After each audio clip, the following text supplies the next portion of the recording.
Buenas noches, profesor y compañeros. A continuación, el grupo número 6, conformado por Lisa Tayupanqui, Yuri Carranza, Grecia Rivas y quien les habla, Jacqueline Acuña, vamos a exponer sobre la administración del capital del trabajo y el EBITDA. La administración del capital del trabajo. La administración del capital del trabajo tiene una incidencia directa con la marcha del negocio y es una de las funciones que tiene un gerente financiero, quien va a dedicar gran parte de su tiempo a la administración de este capital, ya que la meta de la administración de trabajo es maximizar de manera eficiente y en corto tiempo los recursos propios con los que cuenta una empresa. Esto con el fin de obtener nuevos recursos que serán destinados a cubrir los costos de operación propios del giro del negocio. El capital del trabajo es importante para cualquier empresa, pues es un indicador de liquidez y solvencia. Cabe destacar que no hay un nivel aceptable de capital de trabajo, pues este va a variar y depender de la industria, el tamaño y las propias necesidades que la empresa tenga para operar. En términos generales, podemos decir que si el capital del trabajo es negativo, la empresa no es capaz de solventar su deuda. Si es positivo, significa que puede costear sus operaciones y cumplir sus obligaciones. Sin embargo, es importante mencionar que un capital de trabajo demasiado alto no siempre es deseable, ya que esto puede significar que el negocio cuenta con demasiado inventario o que no se está invirtiendo de manera adecuada su efectivo. Cálculo del capital del trabajo neto, también conocido como fondo de maniobra, fondo operativo o capital de circulación. Este cálculo es la diferencia entre los activos corrientes, lo que la empresa tiene disponible dentro de un lapso de 12 meses, y los pasivos corrientes, los pendientes y obligaciones que tiene la empresa para los últimos 12 meses. Esta magnitud contable se refiere a aquellos recursos económicos con los que cuenta una empresa dentro de su patrimonio para afrontar compromisos de pago en un lapso menor de un año y que están relacionados con su actividad económica. Este cálculo nos va a indicar si la empresa tiene lo necesario para operar antes de conseguir ganancias. Es decir, nos va a mostrar si una empresa cuenta con el dinero suficiente para cubrir sus gastos mientras trabaja y opera para obtener ganancias. Importancia de la gestión de capital de trabajo.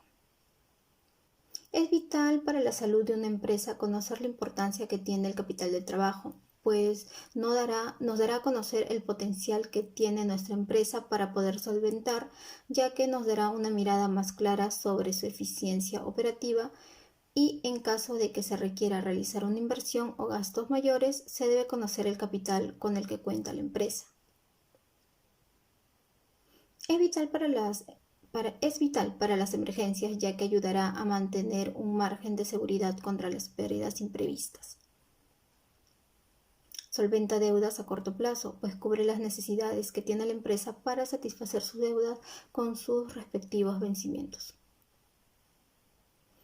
Es ideal para la inversión, pues cubre los gastos hasta que se generan nuevos ingresos, por lo que es imperativo que el administrador financiero se mantenga al tanto de las tendencias de estas operaciones y del impacto que pueden tener estas en la empresa.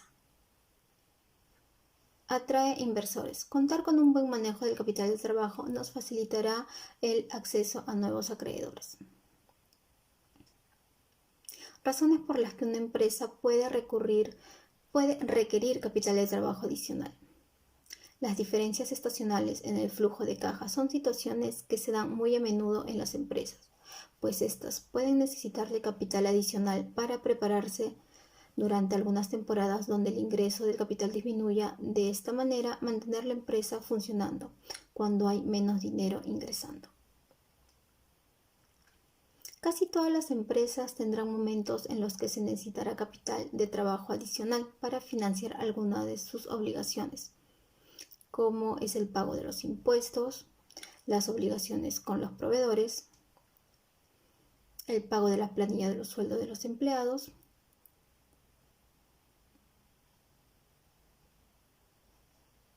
tener un capital de trabajo adicional puede ayudar a las empresas de otras maneras, como por ejemplo que puedan aprovechar los descuentos de los proveedores al comprar en grandes cantidades, o también cubrir otros gastos relacionados con algún otro tipo de proyecto.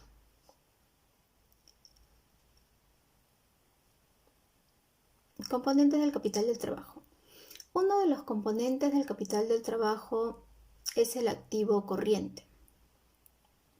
Las empresas tienen a su disposición distintos tipos de bienes y derechos que son susceptibles de convertirse en dinero.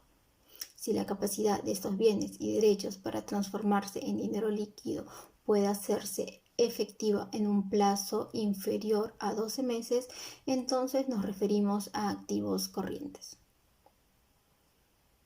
Los activos corrientes están conformados por existencias, realizables y disponibles. Existencias. Inventario. Es claro que el principal beneficio de tener inventarios es porque se podrá satisfacer la demanda de los consumidores y como consecuencia se tendrá utilidades. La inversión en inventarios tiene un impacto muy importante en las necesidades del efectivo y financiamiento de cualquier empresa. Si se habla de inventarios de materias primas o de producción en proceso, contar con ellos brinda la seguridad de que la producción no se va a detener por alguna insuficiencia y que los productos podrán ser vendidos cuando estén terminados. Una vez más, la decisión dependerá del análisis que se haga entre el costo-beneficio para determinar si es conveniente tener cierto nivel de inventario. Cuentas por cobrar. Las cuentas por cobrar son los derechos que posee una empresa por la venta de su mercadería al crédito. La administración de cuentas por cobrar es la encargada de la función financiera de la empresa, que además de cobrar y determinar a quién se le otorgará el crédito, establecerá el acuerdo de que si es conveniente para la empresa o no otorgar crédito a ciertos clientes, teniendo en cuenta las políticas, los plazos de crédito y los requerimientos que necesita cubrir el cliente para poder acceder a una línea de crédito con la empresa. El área de créditos tendrá que tener políticas para el recupero de las cuentas para que éstas sean cobradas en un lapso de tiempo corto. Lo recomendable es que las políticas de cobranza se analicen de manera periódica de acuerdo con las condiciones y necesidades de la compañía y de la situación en la que se desarrollan sus operaciones. Efectivo en caja y bancos. Son dineros líquidos que la empresa posee y que están situados en caja y bancos. Estos no poseen ningún tipo de restricción en su disponibilidad y pueden ser utilizados para la inversión, para el pago de deudas o para las distintas necesidades que tenga la empresa. Es necesario elaborar y controlar los flujos de caja. Estos flujos deben de contener las obligaciones y dineros disponibles para la toma de una buena decisión. También debe haber un manejo eficiente de las entradas y salidas de efectivo, además de una revisión constante de lo que se ha cobrado y lo que realmente se ha convertido en efectivo. En caso de contar temporalmente con exceso de efectivo, la administración deberá buscar las mejores opciones de inversión a corto plazo que, sin perjudicar la liquidez, ayuden a generar un beneficio a la compañía.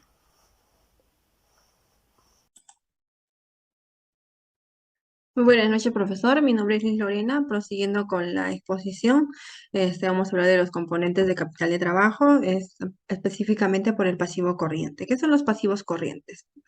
Los pasivos corrientes, también denominados como pasivos circulantes, ¿no? Es la parte del pasivo que se encuentra formado por las obligaciones a corto plazo, que quiere decir que son las obligaciones que tiene nuestra empresa, que son menores a un año. No, los pasivos corrientes o circulantes también permite a las compañías saber cuáles son los gastos inmediatos que se debe de afrontar, por lo que la idea de trata de disponer en la caja del dinero suficiente para poder cubrir estos gastos. Dentro del pasivo corriente tenemos ciertos grupos de cuenta, como por ejemplo lo que son el tema de los proveedores. Esta cuenta está integrada por aquellas deudas derivadas por la compra de materias primas, ¿no? O mercaderías que nuestra empresa pueda requerir, ¿no? Con ciertos proveedores, ¿no? También tenemos lo que son los efectos a corto plazo. Esta cuenta está integrada por las deudas documentadas en efectos, como por ejemplo son los letras de cambio, los pagarés y demás documentos mercantiles. También tenemos lo que son los proveedores de inmovilizados a corto plazo.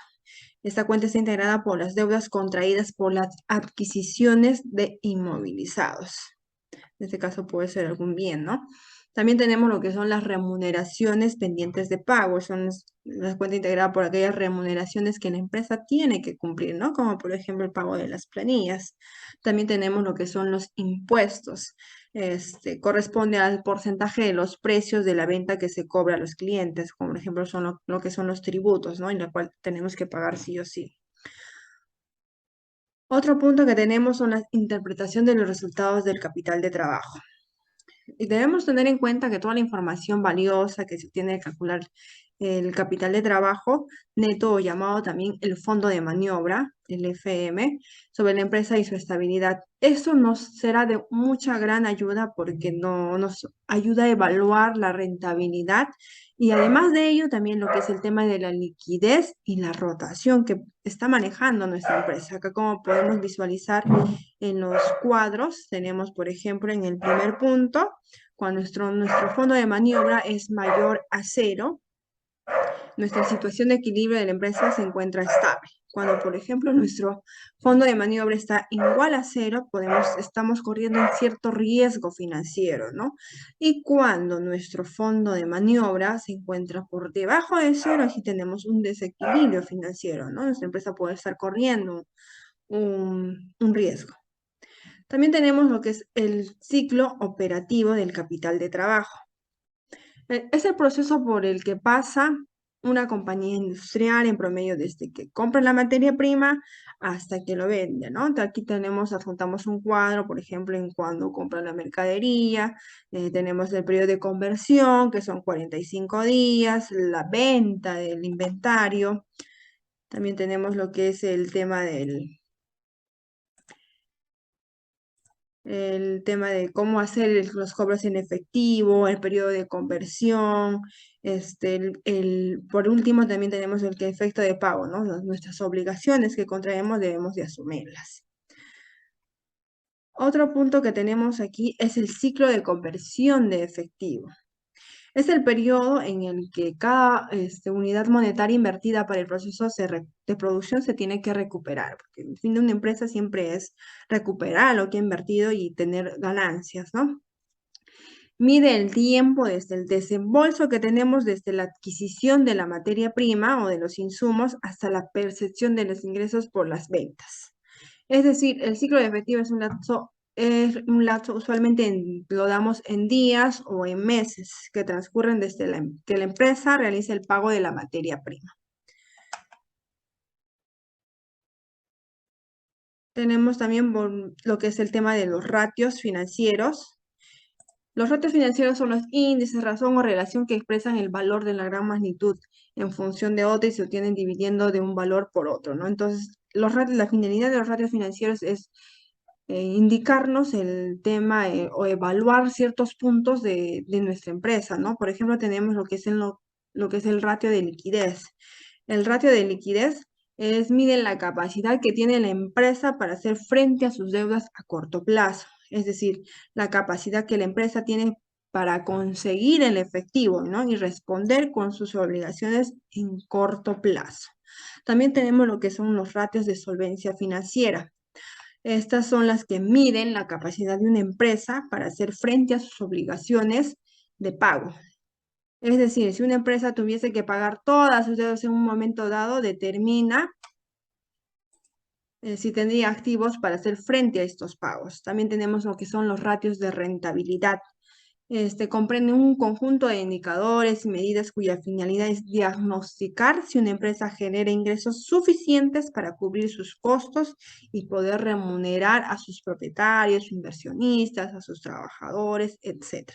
También tenemos lo que son los ratios de gestión. Miden la efectividad y eficiencia de la gestión de la administración de los activos que la empresa utiliza para apoyar sus ventas. Por ejemplo, expresan los efectos de la decisión y políticas seguidas por la empresa con respecto a la utilización de sus fondos. Evidencian cómo se manejó la empresa en referente a las cobranzas, ventas a contados, inventarios y ventas totales, ¿no? Estas ratios también implican una comparación entre las ventas y activos necesarios para soportar el nivel de las ventas. Gracias.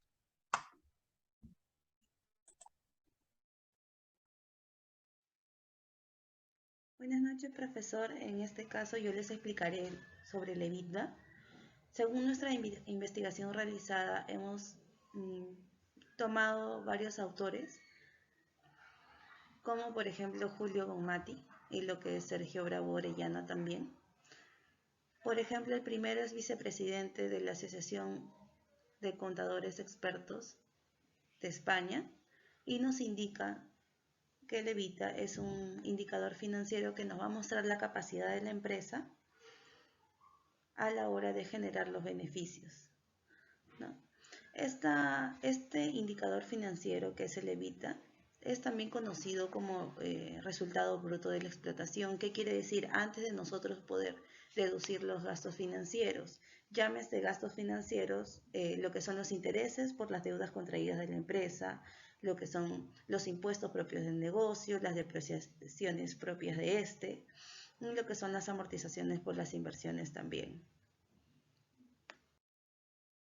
En cuanto al uso y utilidad del EBITDA, tenemos que nos va a mostrar, ¿no?, cuán rentable está siendo nuestro negocio. Si bien es cierto, no es el único indicador que va a definir esto, sí es un indicador muy importante, ya que nos va a indicar si nuestro negocio está perdiendo o está ganando, que es lo que nosotros realmente necesitamos saber, la información que tenemos que recabar para poder saber qué decisión tomar para la empresa, ¿no?, que sea más viable.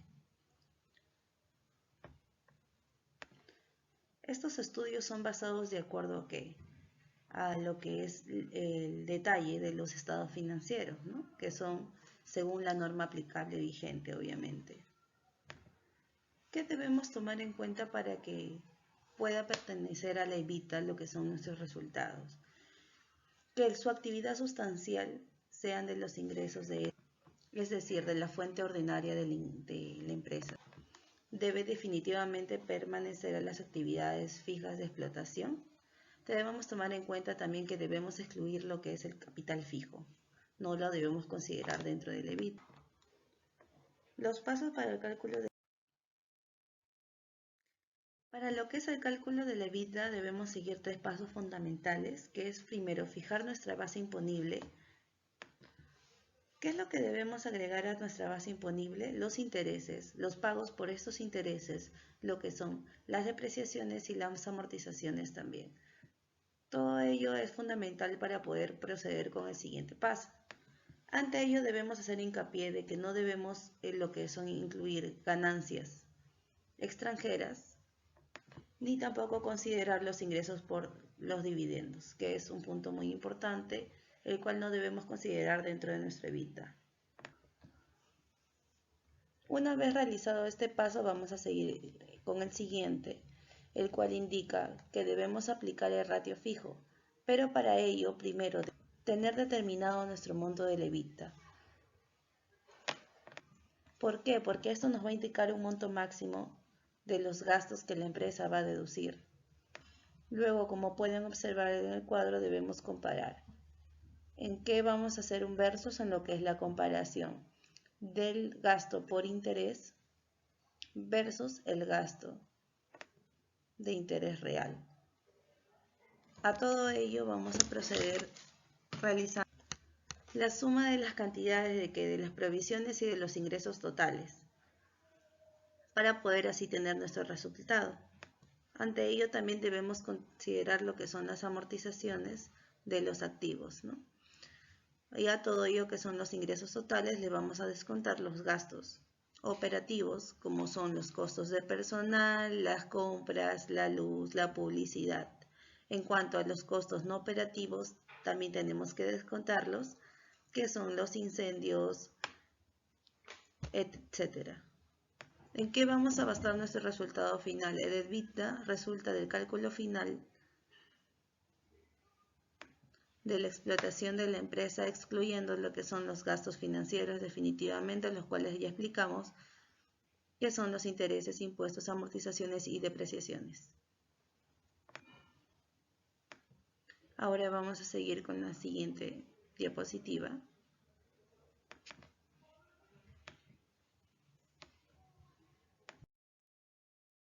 Tenemos también leyes que amparan a lo que es el EBITDA, como es la ley del impuesto a la renta. Esto lo podemos encontrar en el artículo 37, inciso A, donde nos indica lo que es la modificación actual que ha sufrido el reglamento.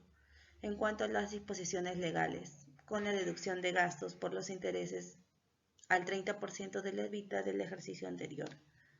Tenemos dos supuestos, dos casos. El supuesto 1 nos indica la renta imponible a favor del fisco. Tenemos aquí el detalle, cómo sería lo que es la renta neta más lo que son las adiciones menos las deducciones. Hay que también restarle las pérdidas tributarias compensables del ejercicio anterior. Así tenemos lo que es la renta neta imponible. También considera lo que es la sumatoria de los intereses netos, como pueden apreciar en nuestra imagen, más la depreciación deducida de la renta del ejercicio.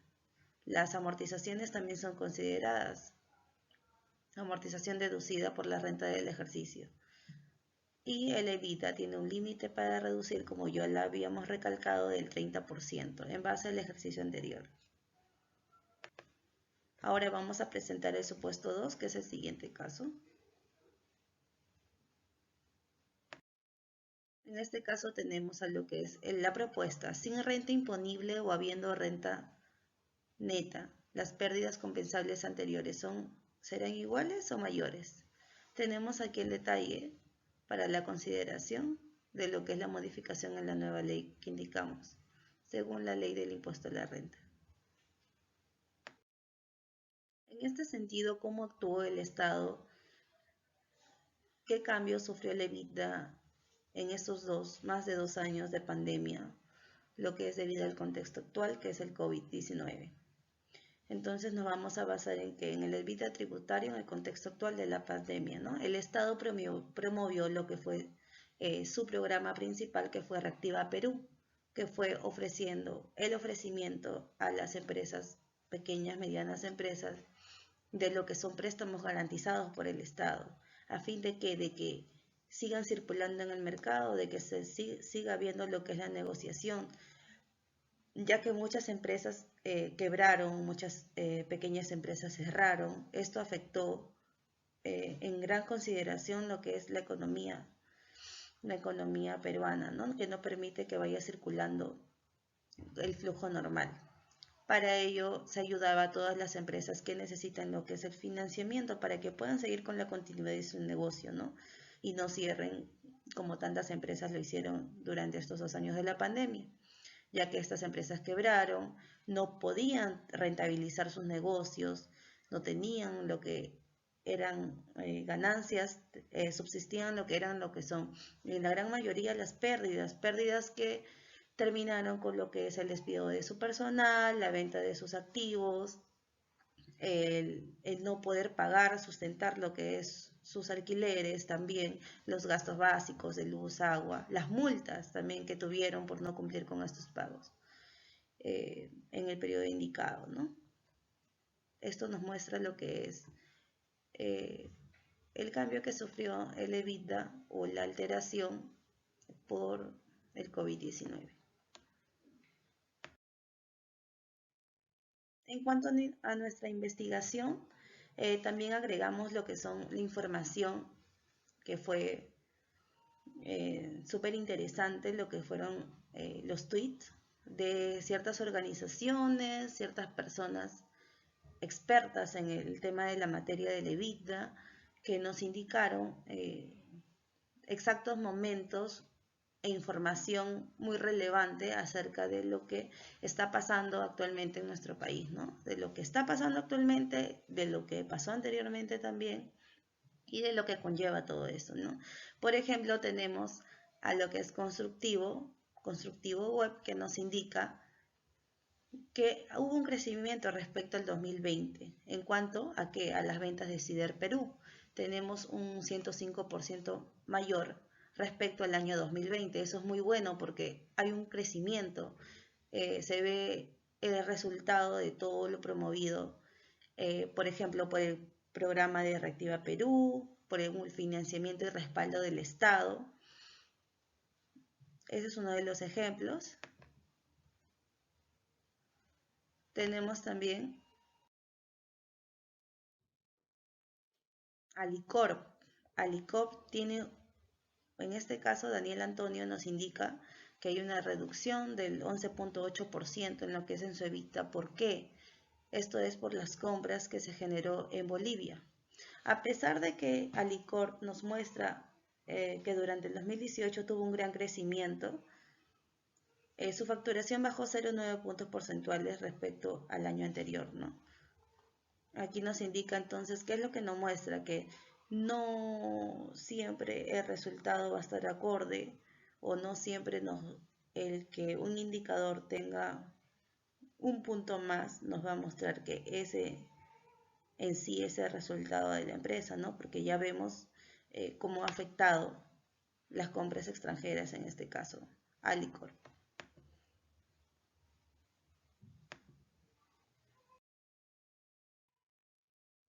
En cuanto a GEI Perú, nos indica que la nueva norma del MEF de nuestro país, ¿qué nos está indicando prácticamente? Que nuestras empresas nunca van a estar en cero. En caso tengan lo que son amortizaciones, depreciaciones deducibles, lo que son los intereses, aún así hayan registrado pérdidas. Esto lo explica detalladamente y nosotros lo hemos citado también, ya que nos muestra el socio de la tributación, que es un experto en el tema, el cual nos explaya sobre lo que son los funcionamientos, los márgenes que va a tener el EBITDA y cómo nos demuestra que no hay forma de que el EBITDA de una empresa finalice en cero, ¿cierto? En este caso, en el caso de Ecopetrol, ¿qué es lo que nos indica ese tweet? Nos indica que a pesar que el EBITDA alcance los niveles récord más altos registrados hasta el momento, se está viendo una deducción en los precios de estas acciones, ¿no? De esta empresa. ¿Qué nos muestra en cuanto a las conclusiones que tenemos del tema? Es de que en la pandemia se tomó vital importancia a poder financiar a las empresas para que éstas no se estanquen financieramente y puedan continuar con lo que es su funcionamiento. ¿Sí? ¿Para qué? Buscando que matar, poder ayudar a contrarrestar esta crisis financiera por el contexto económico que tenemos, ¿no? Actualmente. Es por ello que el Estado intervino.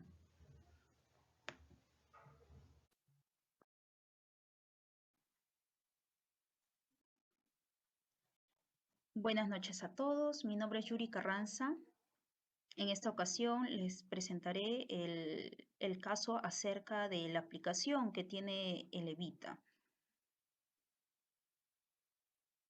Como punto número 1, el Evita, a rasgos generales, nos va a ayudar a hacer una estimación rápida del flujo de efectivo operativo que va a tener la empresa, ¿no? Vamos a comenzar con el caso práctico. En este lado tenemos al estado de resultados, que está compuesto por los ingresos menos los costos de los servicios prestados o de los bienes ya vendidos. Luego de ahí hallamos la utilidad bruta Luego descontamos los gastos de venta, los gastos administrativos y luego obtenemos nuestra utilidad operativa, que en este caso va a ser el EBIT. Y posterior a este vamos a adicionar la depreciación, la amortización para poder recién hallar el EBITDA. Pero ¿para qué nos sirve el EBITDA? Bueno, nos sirve para medir la eficiencia operativa, también para evidenciar innovaciones en los procesos productivos, también saber si la empresa logra ser más eficiente con menos recursos y viceversa, ¿no? Medir cuándo la empresa tiene el mejor desempeño y también poder comparar entre una u otra. En este caso tenemos dos proyectos. Vamos a iniciar con la casuística. En este caso vamos a hablar de la empresa Indrandina, SAP. Bueno, aquí dice que están evaluando abrir una sucursal en la cual se evalúan dos proyectos, el cual su principal diferencia radica en que el proyecto número 1 tendrá el 60% de obligaciones con terceras personas y el segundo proyecto solo dispone de sus recursos propios. Se tienen los siguientes datos para cada proyecto, en caso de que entraran a operar en un primer año. Bueno, estas son las estimaciones. Tenemos acá el proyecto 1 con el capital igual para ambos proyectos, tanto el 1 como el 2. Los ingresos igual, tenemos de 35.000 ambos proyectos. En donde va a variar, tenemos los costos y gastos operativos, que en el proyecto 1 evidenciamos los 20.000 y en el proyecto 2 los 21.000. Luego tenemos los gastos de venta con 4.000, proyecto 2 3.500. Gastos administrativos de 700 en el proyecto 1 y en el proyecto 2 mucho más elevado, ¿no? Unos 1.700 que le hemos colocado. Intereses de 3.000. En el proyecto 2 no tiene intereses, ya que cuenta con recursos propios. Luego tenemos la depreciación con un valor de 2.000 en el proyecto 1 y en el proyecto 2 de igual modo. Amortización tenemos en el proyecto 1 de 3.500 y en el proyecto 2 de 3.000. Bueno, ahora a continuación vamos a ver la estimación de los estados de resultado anual, que es lo que refiere el caso. Aquí tenemos los ingresos, que ya lo hemos extraído de los anteriores datos. Luego tenemos la resta de los gastos operativos, los gastos de venta, los gastos administrativos que están de plomo. Estos tres montos lo hemos vuelto a copiar en estas casillas nuevamente. La utilidad operativa, que nos sale por un valor de 10.300 en el proyecto 1 y en el proyecto 2 solamente 8.800. En donde aquí podemos ver que los gastos financieros solamente hace referencia en el proyecto 1, ¿no? Ya que dice que el 60% de obligaciones está sujeta a tercerizados. Luego tenemos la utilidad antes de impuestos, ¿no? La utilidad operativa menos los gastos financieros nos da los 7.300. En este caso, al no haber, copiamos el mismo monto. Luego tenemos el impuesto a la renta, que el aprox 29.5%. Aquí hallamos el impuesto y luego para hallar la utilidad neta vamos a restar la utilidad antes de impuestos y los impuestos hallados, ¿no? En ambos proyectos. A simple vista nosotros podemos ver que la utilidad neta que nos refiere a ambos proyectos, nosotros podríamos pensar que el proyecto 2 es el más viable, ¿correcto? Ahora vamos a por los conceptos que también hemos venido adquiriendo a lo largo, ¿no? de los cursos, sería el más viable el proyecto 2. Pero en el cálculo del EBITDA nos vamos a dar con la sorpresa de que no es así. Entonces, acá vamos a calcular el EBITDA, propiamente dicho. Acá tenemos el proyecto 1, proyecto 2, el EBIT, que vamos a extraer lo que es la utilidad operativa que tenemos aquí, los 10.300, y en el proyecto 2 los 8.800. A este le vamos a añadir, no restar, añadir amortizaciones y las depreciaciones. Eso de acá lo hemos sacado de este cuadrito de acá, donde nos da la depreciación y la amortización. tal cual lo hemos copiado aquí, porque según nuestra fórmula que tenemos aquí, dice el EBITDA va a ser igual al EBIT, la utilidad operativa, más la depreciación y más las amortizaciones. En este caso nos sale en el proyecto 1 los 15.800 y en el proyecto 2 los 13.800. Viéndolo también a simple vista, nos está indicando de que el proyecto 1 es el que tiene mayor flujo de efectivo. Entonces significa que es el más apropiado, ¿no?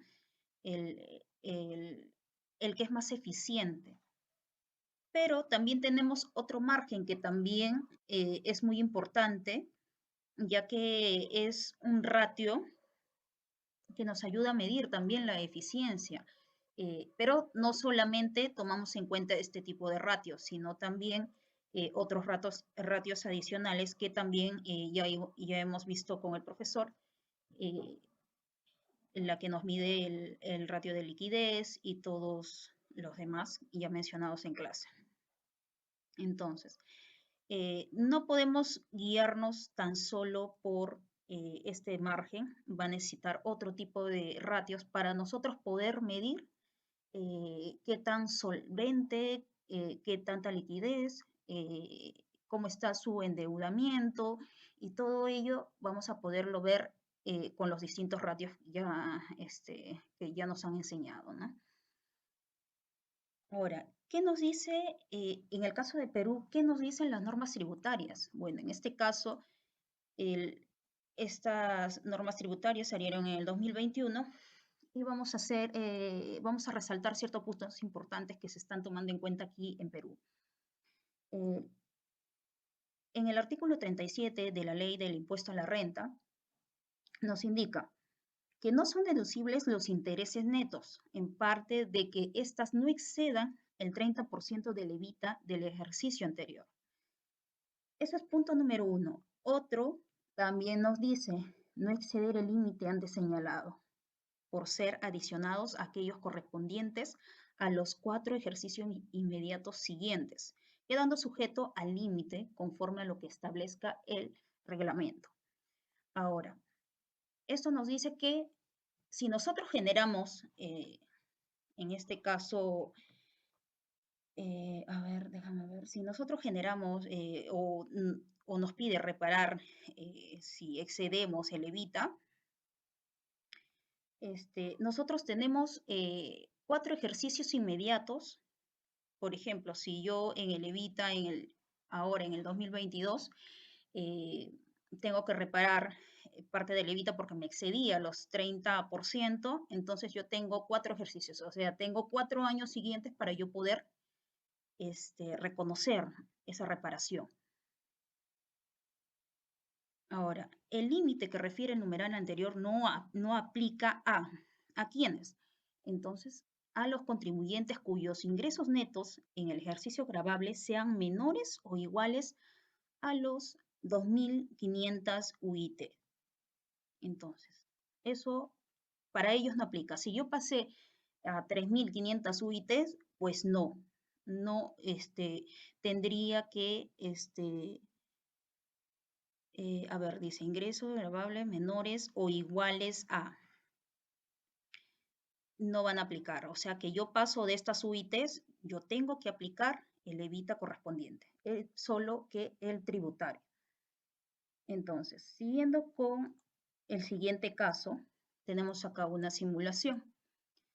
El contribuyente debe aplicar el EBITDA tributario. Primer paso, determinar el límite. Pero este límite ya nos dieron, el límite es de 30%, ¿no?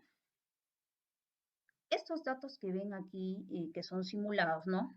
Entre comillas, estas de acá van a salir de la declaración del formulario virtual del 710, en este caso extraído del 2020.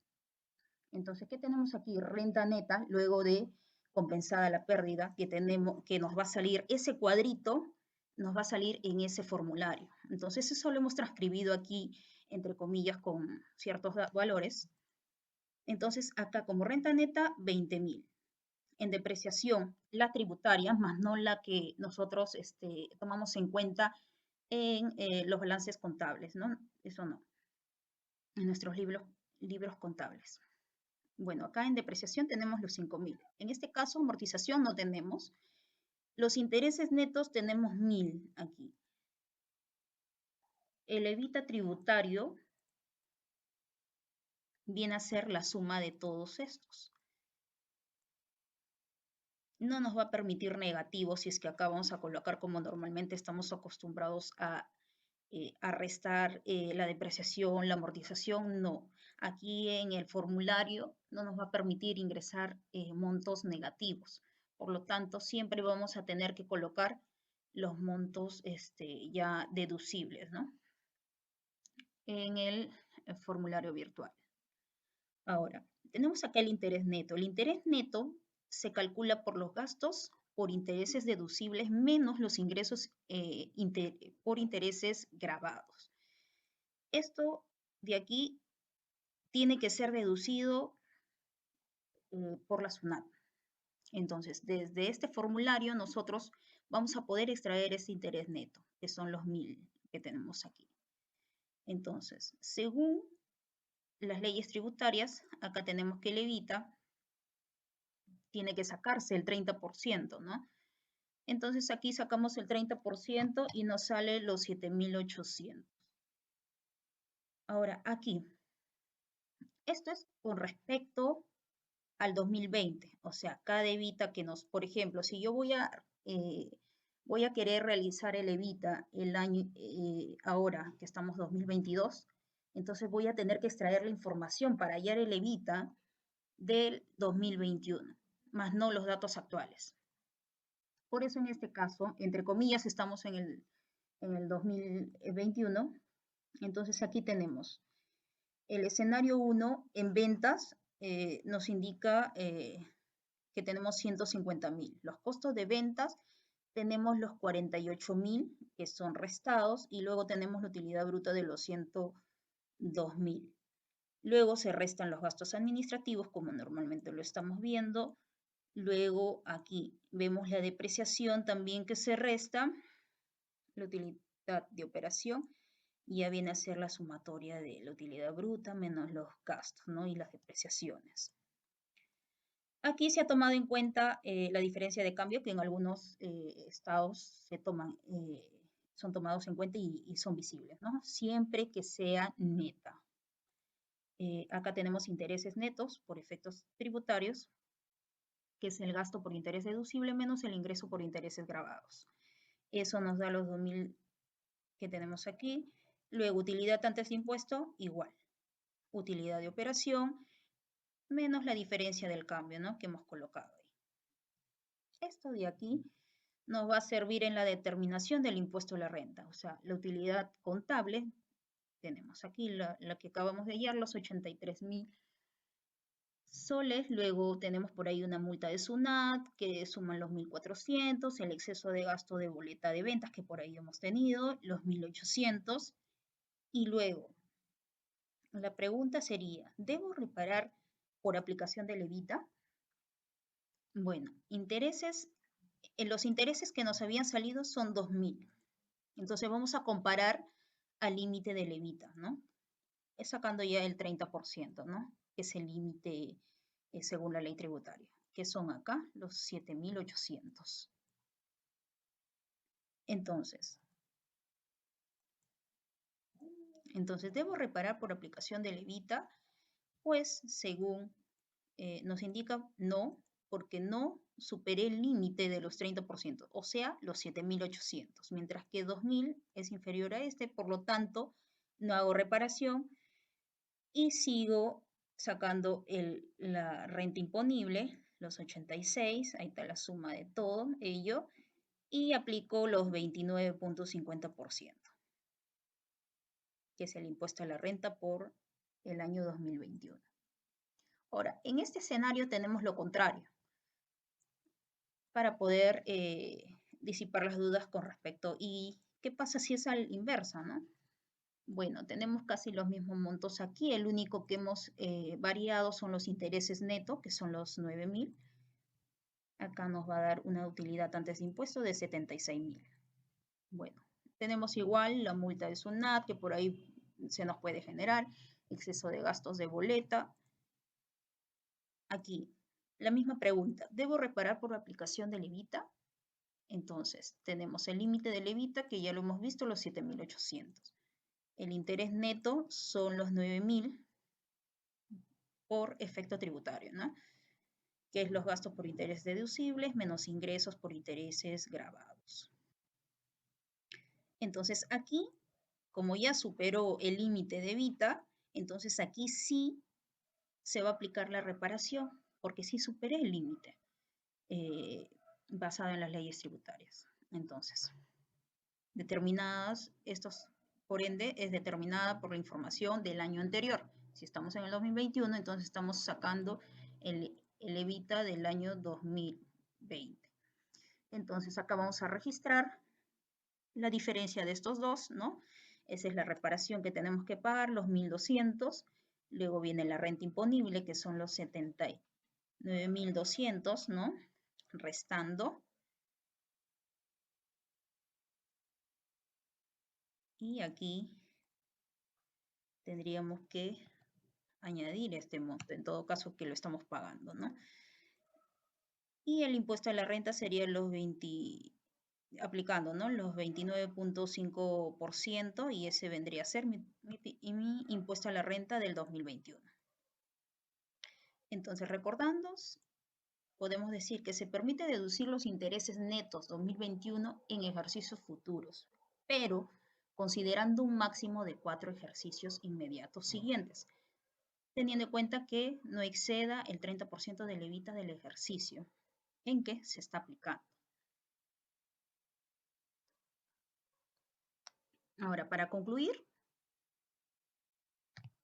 en primer lugar, el Evita no puede ser utilizado para medir la liquidez generada por la empresa, ya que aunque las depreciaciones y amortizaciones no tienen en cuenta otros flujos como pagos financieros o las ventas o compras que aún no se han hecho efectivas, otro punto es de que al no considerar el endeudamiento de la empresa, un Evita alto puede ser resultado de un elevado grado de apalancamiento por la capacidad real que debería tener la empresa de obtener beneficio, puede verse reducida considerablemente.